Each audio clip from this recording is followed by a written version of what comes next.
O segundo passo tem a ver com a questão do estudo do contexto histórico em geral.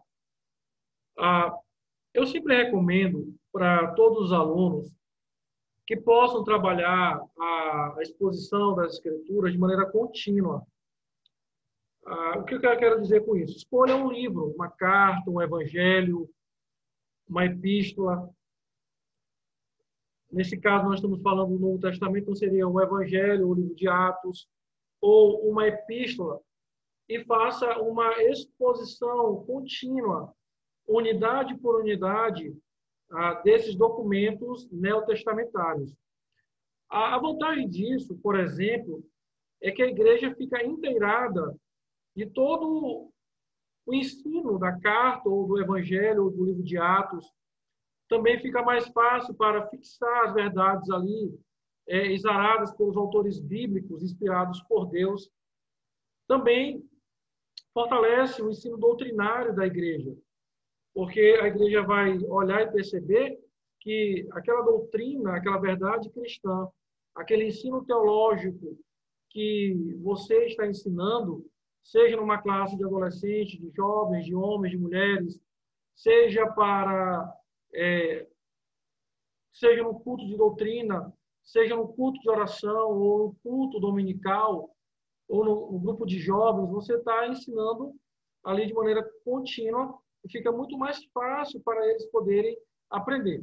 Além disso, também facilita o seu trabalho enquanto expositor bíblico, porque você tem o domínio do livro que você está usando. Então, o segundo passo, que pode ser o primeiro, caso você adote a exposição contínua de um documento do Novo Testamento, é estudar o contexto histórico em geral. É importante lembrarmos que os livros, que os evangelhos, as epístolas, livro de Atos, foram escritos em um contexto completamente diferente do nosso. Contexto esse que nós já vimos, que há um distanciamento cultural, um distanciamento do autor, um distanciamento linguístico, um distanciamento contextual, e por isso é importante que você faça esse estudo, de modo geral, histórico do documento que você vai expor. Olha o que fala Fee e Stuart sobre isso. Antes de estudar qualquer frase, parágrafo ou alguma outra subseção de um documento, é necessário que se tenha sempre uma boa ideia geral dele. Quem é o autor? Quem são os destinatários? Qual é o relacionamento entre ambos? Onde os destinatários vivem? Quais são as circunstâncias do momento? Que situação histórica levou à composição do documento? Qual é o propósito do autor? Qual é o tema geral ou a preocupação do autor? O argumento ou a narrativa tem um esboço facilmente discernível? Então, tanto o Fee quanto o Stuart aqui, queridos alunos, eles nos dão instruções, nos norteiam com perguntas que devemos fazer para o livro que vamos pregar. Seja ele um evangelho, seja ele uma epístola ou o livro de Atos. Então, é necessário que você elabore essas perguntas e, ao mesmo tempo que na sua leitura, no seu estudo, se antes consultar comentários bíblicos, você também busque responder com o próprio livro, com a própria escrita do autor, com as próprias informações que estão lá, as suas perguntas. Ou seja, quem vai elucidar para você, quem vai dar resposta para você, é o próprio texto bíblico. Isso aqui é importante porque muitas pessoas recorrem logo aos comentários bíblicos. Os comentários bíblicos são úteis e são indispensáveis no processo de exegese e de interpretação bíblica. Mas antes de recorrer a esse tipo de material disponível para nós, é necessário que você tenha esse encontro com o texto e que você seja capaz, por uma leitura acurada, dar resposta a estas perguntas, para que isso fique bem evidenciado. Bom, Como é que você vai fazer isso? Primeiro, você vai ter que ler o livro de uma única vez. Então, você vai pregar a carta de Paulo aos Romanos. É importante que você leia toda a carta de uma única vez. Você vai expor a carta de Tiago, é importante que você faça uma leitura de uma única vez, de uma única sentada. E eu recomendo que, se você vai expor o texto durante vários domingos, no culto de celebração, ou se você vai expô-lo no culto de doutrina, ou na escola dominical, por vários domingos, ou várias quintas-feiras, e assim seja, é necessário que você, então, faça várias vezes uma leitura desse texto, para que você tenha conhecimento, propriedade para expor e interpretar corretamente o livro que você está propondo ensinar à igreja. Então, leia o livro de uma única vez e, se possível, repito, não só uma única vez, mas várias vezes, para que você conheça bem o texto bíblico. Nós temos hoje uma leitura muito superficial da Bíblia, e isso é um fato. Não adianta querer escapar dessa verdade, porque todos nós temos uma leitura superficial. Por exemplo, a leitura bíblica anual. Nem todo mundo faz. Vocês que são vocacionados, é algo que deve ser cobrado de vocês. É inadmissível que alguém que se diz vocacionado para ensinar as Escrituras, para ensinar a Bíblia, nunca tenha lido as Escrituras mais de uma vez toda. Vocês precisam ler, vocês precisam conhecer a palavra de Deus.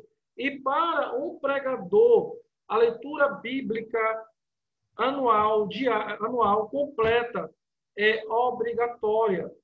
A John Stott, Charles Spurgeon, a Martin Lloyd Jones, John MacArthur e tantos outros grandes pregadores e expositores das Escrituras nos dão um claro exemplo de como, mesmo conhecendo a palavra de Deus, trabalhando com a exposição das Escrituras, eles liam continuamente a palavra de Deus, eles se alimentavam desta palavra, eles liam todos os dias para que pudessem ser alimentados e pregar a palavra de Deus.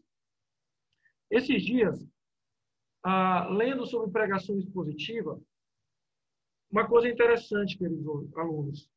A pregação expositiva, ela é muito mais do que um método. Ela é uma filosofia ministerial. E aí, você ouve alguém dizer o seguinte: eu só leio a Bíblia agora, estou tão mal espiritualmente que eu só leio a Bíblia quando eu vou pregar. E é para preparar sermões para outras pessoas ou estudo bíblico. Bom, eu quero lhe dizer bem claramente que você falhou no primeiro passo do sermão. Que você falhou claramente, ou essa pessoa falhou claramente no primeiro passo de um estudo bíblico, de uma exposição de um texto. Porque se você está lendo a Bíblia somente para preparar sermão, e o sermão não fala ao seu coração, e você está preocupado somente com o seu público, com aquilo que você vai apresentar, você falhou. Porque antes de preparar um sermão e pensar na aplicação daquele público, o sermão é preparado para falar ao seu coração, à sua vida. E aqui começa a produção de um sermão. Se o texto bíblico não fala ao meu coração, se ele não causa um impacto, se ele não me encoraja, se ele não me exorta, se ele não me educa na justiça, se ele não me habilita para toda boa obra, ali não há um sermão. Não adianta querer preparar algo belo para expor à igreja se eu mesmo não estou sendo confrontado pela palavra de Deus. Por isso, no processo de exegese, é necessário que você leia todo o livro e com uma mente cativa, dizendo: Senhor, fala no meu coração. Não é uma questão só de adquirir conhecimento, de elucidar aquele livro, mas de crescer na leitura daquele livro. Então, leia o livro mais de uma vez. Deixe Deus falar com você através do seu Santo Espírito. Que o Espírito Santo faça a palavra dele arder no seu coração, porque você vai preparar um sermão. E antes de preparar um sermão, esse sermão precisa falar ao seu coração. Grasnik, quase que não sai, diz o seguinte: um procedimento inicial útil é ler o livro completo em português de uma só vez. Isso poderá ser repetido uma ou duas vezes com o objetivo de familiarizar o estudante com o fluxo de conceitos deste livro. Isto lhe dará uma perspectiva mais ampla à medida que caminhar pelo texto bíblico. Bom, ao fazer a leitura do texto bíblico, você deve fazer as seguintes perguntas. Descubra tudo o que puder sobre o autor. Quem escreveu, quando e onde. Gente, olha, isso não é para pegar comentário bíblico. Não peguem comentário bíblico neste momento. Finjam que não existe neste momento nenhum comentário bíblico. Tá? Que vocês serão os primeiros comentaristas da Bíblia. Vocês aí. Esqueçam os demais. Esqueçam John Stott. Esqueçam Kistemark. Esqueçam João Calvino. Esqueçam Lutero. Bruce. Esqueçam Marshall. Esqueçam todos eles. Esqueçam. Vocês agora são os primeiros comentaristas das Escrituras Sagradas. Bom, então vocês vão fazer as primeiras perguntas para o texto bíblico. Descubra tudo o que puder sobre o autor, quem escreveu, quando e onde. Descubra tudo sobre os destinatários, uma igreja na sua maioria judia ou gentia. Mas como é que eu faço isso? Bom, veja se o autor fala muito de judeus, muito de gentios, se ele cita muitas passagens do Antigo Testamento. Qual é a relação do autor bíblico com os destinatários?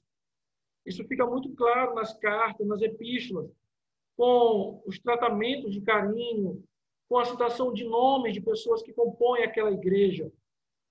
Descubra o propósito do livro. Na soma das unidades literárias, do primeiro capítulo ao último capítulo, do primeiro versículo ao último versículo, o autor vai estabelecer lá claramente o propósito do livro. Qual a influência do judaísmo? Né? Qual a influência do paganismo, por exemplo, na carta aos Coríntios, aos Romanos?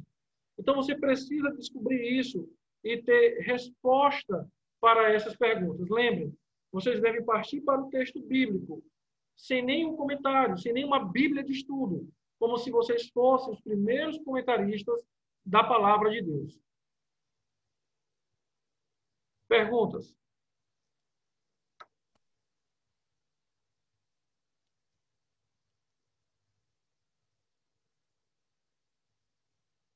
Perguntas?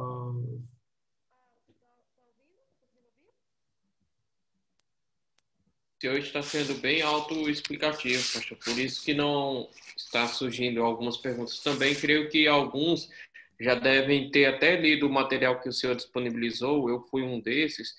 Então, eu tenho visto o senhor aplicando corretamente todos aqueles passos e que traz mais clareza para nós à medida que vamos nos dedicando ainda melhor fazendo essas análises. Obrigado, Rodrigo. Débora, é isso mesmo, respondendo inicialmente com a leitura do próprio texto, tá bom? A gente vai ver que o contexto histórico a gente vai usar outras fontes, mas inicialmente é bom que vocês esqueçam qualquer comentário bíblico. Vocês serão os primeiros comentaristas, ok? Tá bom? Por quê? A gente fala isso. Porque o comentário bíblico, ele já é uma interpretação de alguém. Então, ele tem uma certa parcialidade. Ele tem uma linha de pesquisa. E é importante que vocês estejam... Isso, os passos de Mebel. Ok, excelente, Priscila. Os passos de Mebel servem nesse sentido da aplicação também. Tá? Que é leitura, né? Observação. Lá o pastor Adriano explicou para vocês, né? Aqueles passos vocês aplicam agora nessa leitura inicial para fazer exegese. Excelente, isso mesmo. Vamos lá. Bom, aí, você pode fazer, aí quem vai sugerir isso para a gente é o Grasmick, tá? No livro dele, Exegese do Novo Testamento. Você pode fazer uma pesquisa histórica sobre o livro. Exemplo, isso aqui é só um exemplo, tá, gente? É um método. Na sua própria Bíblia, você pode fazer legendas. Aí volta aquele negócio do método do estudo bíblico, como a Priscila acabou de nos lembrar. Por exemplo, você pode colocar a letra A na questão da autoria. L, leitores. C, circunstâncias, né? O que levou ele a escrever. A data, se aparecer alguma informação que pode sugerir uma data. Pessoas mencionadas. E a questão da geografia. Vocês percebem que todas as disciplinas que vocês tiveram até agora no seminário, elas estão culminando para o processo exegético? Hermenêutica, MEB, História e Geografia da Bíblia.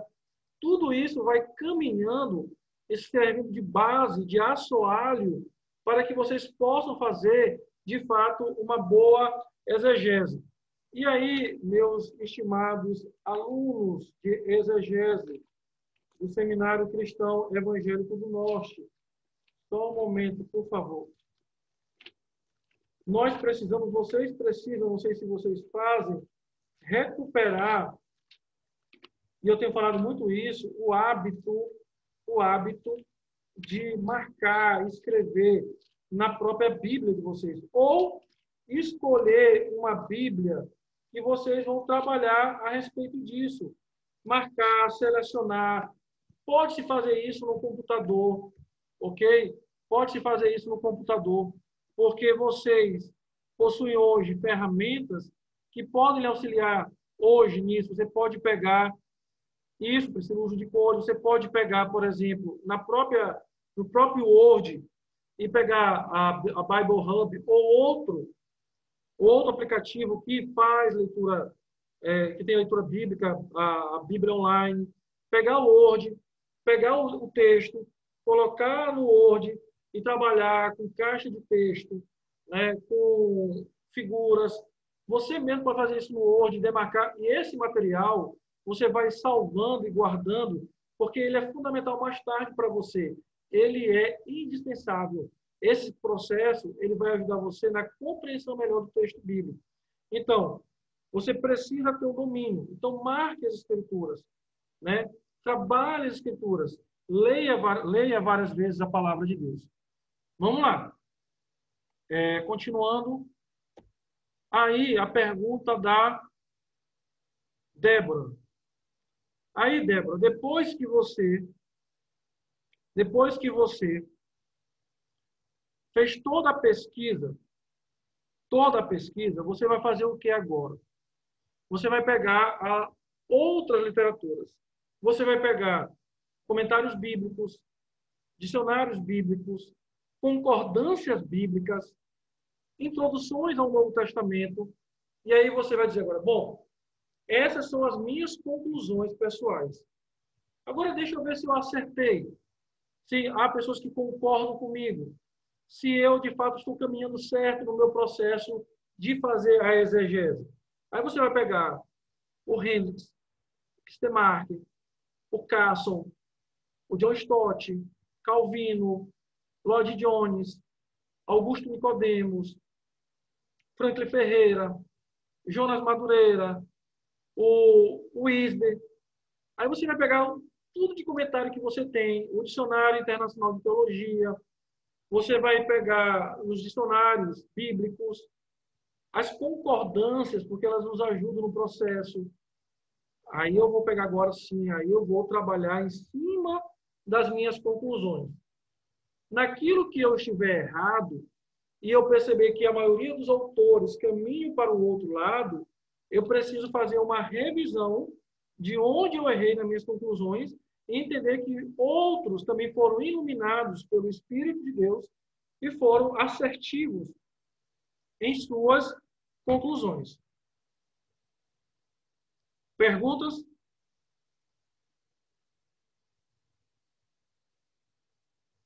Não?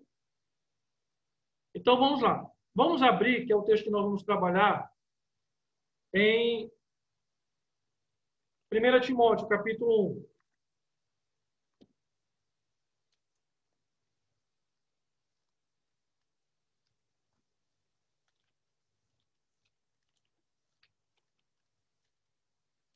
Primeira Timóteo, capítulo 1.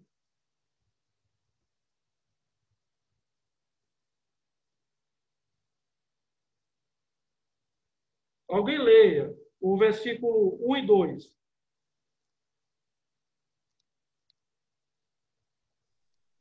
Paulo, apóstolo de Cristo Jesus, pelo mandado de Deus, nosso Salvador, e de Cristo Jesus, nossa esperança. A Timóteo, verdadeiro filho na fé, graça, misericórdia e paz da parte de Deus Pai e de Cristo Jesus, nosso Senhor. Obrigado, Adani. Então, aqui, ó, primeiro, o primeiro passo, confirme a unidade literária. Então, o limite da passagem, eu já tenho aqui uma unidade literária, do versículo 1 ao versículo 2, por dois motivos. Primeiro, porque aqui nós temos uma saudação na epístola, e aí a saudação aqui, ela já é uma parte formal. E toda parte formal da epístola já me indica uma unidade literária. Agora, Adânia, leia o versículo 3 para mim, por favor. Quando eu estava de viagem, rumo da Macedônia, te roguei permanecesses ainda em Éfeso, para admoestares a certas pessoas, a fim de que não ensine outra doutrina. Ponto. Então, aqui, ó, observe que Paulo agora, ele pula do versículo 3 já com outro assunto. Observe que aqui não tem nem ação de graças, como é comum de Paulo, ok? Paulo agora já vai para mostrar o propósito de ter deixado o jovem pastor Timóteo em Éfeso, ok? Então, aqui eu apliquei o primeiro passo. No versículo 8, eu já tenho uma outra unidade literária, certo? Agora, aplicando o segundo passo, quem é o autor da carta? Paulo. Para quem ele escreve? Timóteo. Agora, quem é Paulo e quem é Timóteo? Observe que se eu pegar uma concordância bíblica aqui, a Dani e Rogério, se eu pegar uma concordância bíblica, o nome Timóteo vai aparecer várias vezes. E aí, onde apareceu o nome Timóteo, em outros documentos neotestamentários, eu terei uma informação de quem é Timóteo. E por que Paulo escolheu Timóteo para ficar na igreja de Éfeso. Isso é importante para que eu compreenda quem é Paulo e quem é Timóteo, a relação entre Paulo e Timóteo. Qual era a relação de Paulo com Timóteo? Ele diz que ele é um filho na fé. Mas por que Paulo afirma isso a Timóteo? Vamos lá. No versículo 3, agora eu já tenho o propósito da carta de Paulo. Por que Paulo deixou o jovem Timóteo na igreja de Éfeso? A Dânia, novamente lê o versículo 3 e agora o versículo 4, por favor.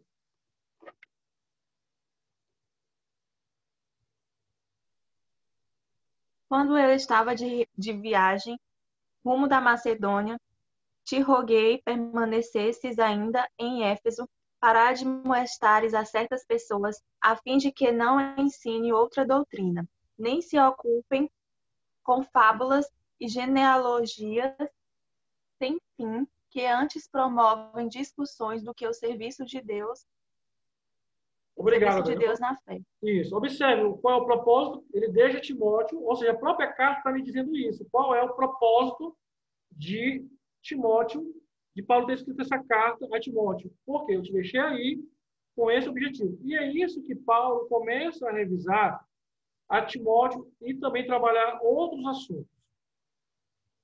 Bom, o que vocês agora vão fazer? Perdão, alguma dúvida aqui, gente? Perdão, alguma dúvida?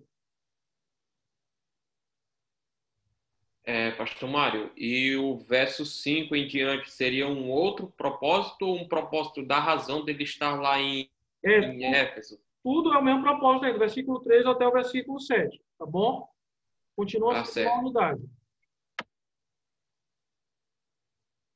Beleza? Ok. Ok. Agora, eu vou parar bem aqui a gravação, porque eu vou passar o trabalho para vocês. 2 primeiros trabalhos de exegese. Tá bom?